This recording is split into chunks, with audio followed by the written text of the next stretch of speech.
Hi guys! Welcome back to my YouTube channel again. This is Jim.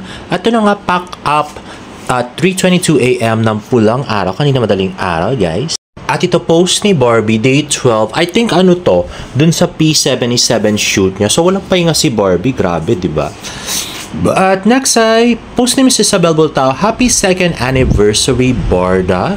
At ito na nga itong sweet video nila. Napaka-cute nila at napakabagay talaga nila together. Grabe, naamoy lang ni David yung buhok ni Barbie. At si Barbie nagpapa-cute. Ayan. Bagay na bagay niya yung kanyang lace na dress. Ayan na nga. So, ini-enjoy lang ni David at ni Barbie ang isa't isa. Kahit na fan service lang to. Grabe. Ay nako, kung wala lang talagang jowa, talagang kikiligin ako talaga sa mga ganitong bagay. Pero dahil may jowa na nga. Grabe, no? Anyway, ayan na nga. So, napaka-cute at picture perfect talaga nilang dalawa. At ito naman ay post galing sa isang fan ni David sa ng Barda rather sa Facebook. Let's watch this. Ipapabati lang ako sa'yo. Best friend lang yung ng anak ko. Birthday lang niya. Mark, sa'yo rin.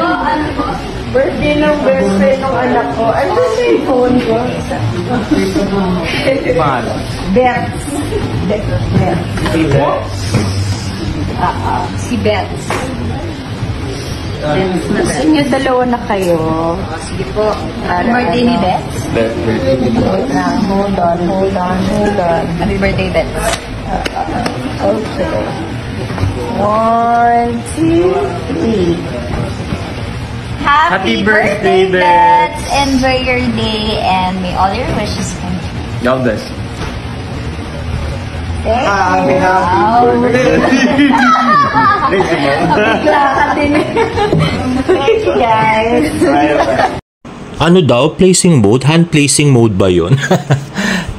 Pero in fairness, napakaswerte nung Bets na best friend ng anak ni Angelo kasi binati siya ng Barda na magkaakbay pa. Grabe.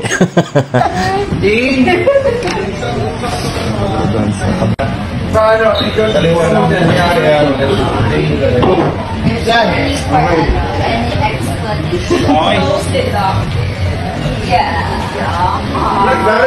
Sa kanan ko nilagay. Kanan pa. Question ko, hindi po pwedeng gumanito. Mas ganyan lang. hindi pwede din.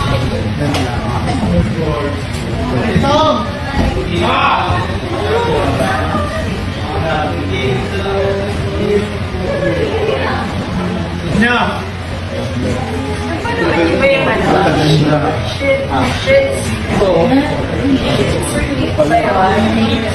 Diba? Super fun. At dahil nga Barda day to day, nag-trending ang Barda, in fairness. At in fairness, nag-trending si Barbie Fortesa, ba? Mas nakakagulat yon. Anyway, next naman ay yan na nga. So, post ni David Licauco sa kanyang TikTok account. I'll be live on October 8, 7 PM. See you, good drip. At may video nga. Let's watch this.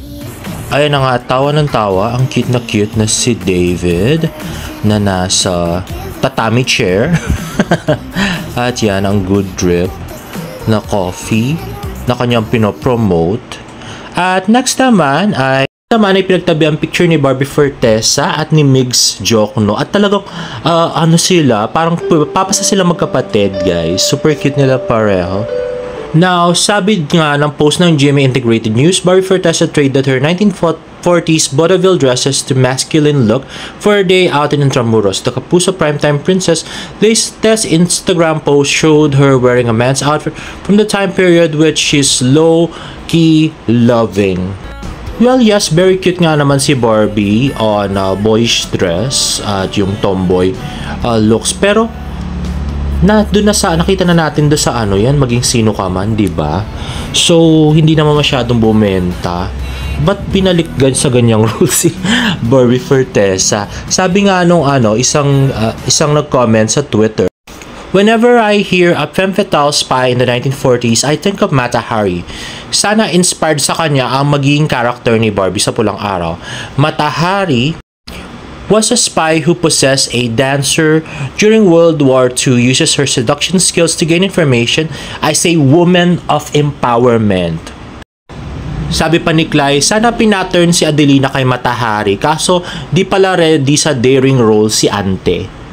Pa-dress-dress pa ng ganito si Barbie sa kanyang 27th birthday. Tomboy din pala yung gagawin. Sa pulang araw, di ba? Parang napaka-nonsense. Besides, ang Charlie's Angel at yung Anna ay parang inspired dun sa Mata Hari na female seductive spy. Hindi yung nagpanggap na lalaki na na babae. Na mukha namang parang ginawa naman nilang sobrang tanga ng mga tao nung unang panahon. Ang cute-cute ni Barbie tapos ang liit-liit tapos akalain mo lalaki. Di ba parang kalukuhan?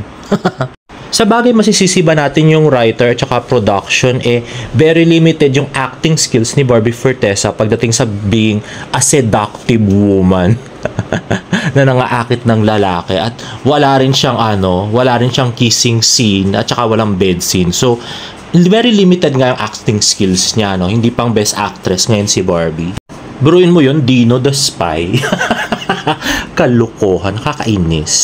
At dahil birthday day ngayon, let's watch the Fast Talk interview of Boy Abunda. Yung first Fast Talk, yung talaga nakakilig. Let's watch this. And I would imagine, I cannot imagine your tandem in like 2 years. You must be so big. Wow. Diba? Could have been, kung di pa baya yung GMA at saka yung si Barbie at saka si David sa mismong career nila, di ba? Sila kasi nag-fan service sila, tapos kailangan mo ring makita yung fan service nila sa mga real loved ones nila. Di ba nakakagigil? Yung bang hindi nila hinahayaan yung climax dun sa dalawa during the promotion, di ba? Imbis na yung mga tao nasa Cloud9, binabagsak nila. Kaya yun, pabagsak din yung sa kanila. Kaya nakakarma din sila doon sa kanilang career kasi hindi sila umaangat ng todo. Although yes, malayo din naman yung narating ni David Licauco from his original status 2 years ago.